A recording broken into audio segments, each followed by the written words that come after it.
Shalom saudara-saudara terkasih sesama anggota tubuh Kristus. Salam penuh kasih, sukacita, dan damai sejahtera.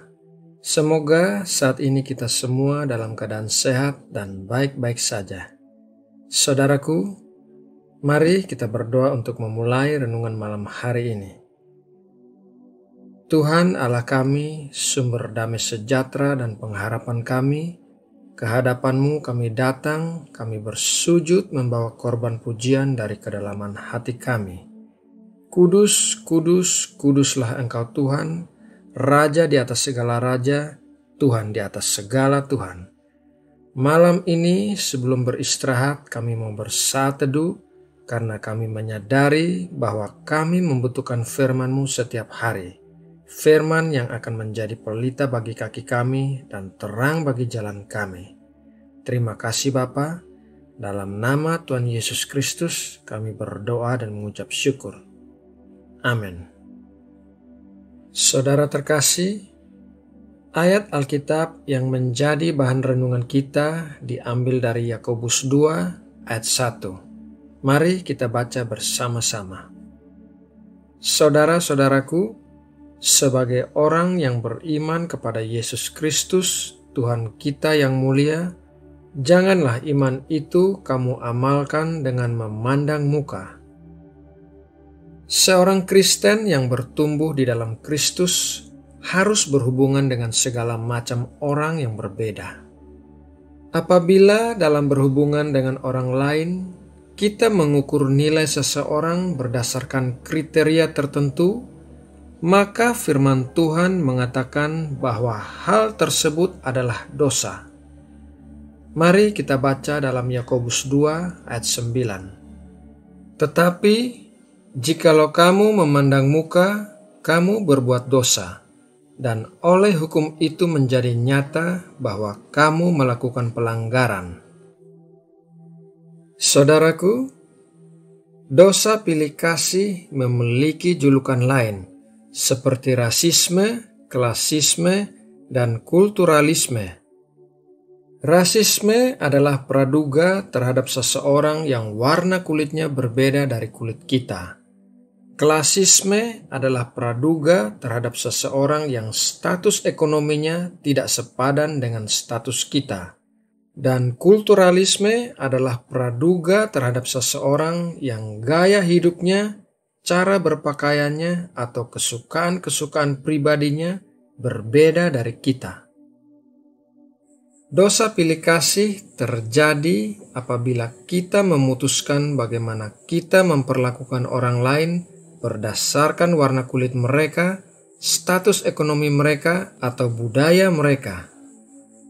Tuhan Yesus tidak berhubungan dengan orang berdasarkan rupa mereka, atau cara mereka berbicara, atau tebal tipisnya rekening bank mereka. Sebaliknya, Tuhan Yesus sering menjungkir balikan standar dunia lewat caranya berhubungan dengan orang miskin dan anggota-anggota masyarakat yang terbuang. Pilih kasih bukan saja dosa, tetapi merupakan suatu kebodohan. Ada 3 alasan mengapa pilih kasih disebut suatu kebodohan, yaitu alasan yang pertama, pilih kasih mengabaikan realitas rohani. Allah sering berada dengan orang miskin, kaum yang dikucilkan, orang-orang yang terbuang, orang-orang yang didiskriminasi, dan orang-orang yang dihina dunia ini. Allah melakukan pekerjaan terbesarnya di antara orang-orang yang demikian. Pilih kasih membuat kita buta terhadap hal ini, sehingga menutup mata terhadap kenyataan bahwa Allah seringkali memakai orang-orang yang paling tidak dihargai di dunia ini. Alasan yang kedua adalah pilih kasih mengabaikan iman. Teologi kemakmuran mengajarkan orang untuk mengukur kerohanian mereka dengan tahap kemakmuran mereka. Jadi, karena kita adalah orang yang memiliki kebutuhan, maka artinya kita kekurangan iman. Hal ini bisa membuat kita memandang remeh mereka yang miskin, karena menganggap mereka kurang beriman. Alasan yang ketiga, pilih kasih mengabaikan prioritas Allah. Prioritas Allah adalah apa yang ada di dalam hati manusia, tetapi pilih kasih membuat kita memandang manusia dari penampilan luar mereka. Allah telah merancang kita semua dengan perbedaan, entah perbedaan dalam hal yang dangkal seperti busana, selera musik, dan makanan yang disukai, atau hal-hal yang lebih dalam seperti latar belakang etnis atau ras kita. Perbedaan adalah hal yang wajar. Namun jangan sampai kita membiarkan perbedaan-perbedaan itu membuat kita memperlakukan orang dengan tidak adil dan tidak sesuai dengan yang dikatakan firman Tuhan. Yakobus memberitahu kita bahwa cara untuk menghindari dosa pilih kasih adalah dengan menjalankan hukum utama yang tertulis dalam kitab suci. Mari kita baca dalam Yakobus 2 ayat 8. Akan tetapi, jikalau kamu menjalankan hukum utama yang tertulis dalam kitab suci, kasihilah sesamamu manusia seperti dirimu sendiri, kamu berbuat baik. Hukum utama adalah hukum kasih. Hukum utama punya dua dimensi, yaitu ke atas kepada Allah dan ke samping kepada sesama manusia.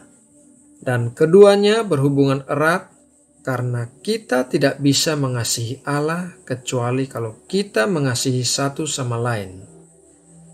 Saudara yang terkasih, demikianlah renungan malam hari ini. Dan semoga renungan ini dapat memberkati kita semua. Mari kita berdoa untuk menutup renungan ini. Ya Tuhan Allah kami, kota benteng perlindungan kami, kepadamulah kami berharap akan datangnya pertolongan kami.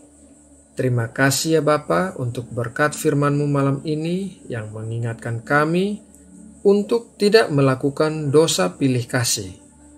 Mulai sekarang, kami mau belajar lebih mengasihi sesama kami manusia tanpa memandang latar belakang dan penampilan luar mereka. Bapa, sebentar lagi kami akan beristirahat.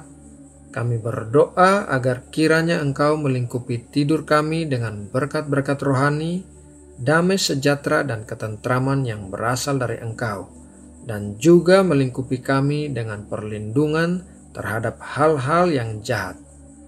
Saat ini kami juga mau mendoakan bangsa dan negara kami Indonesia.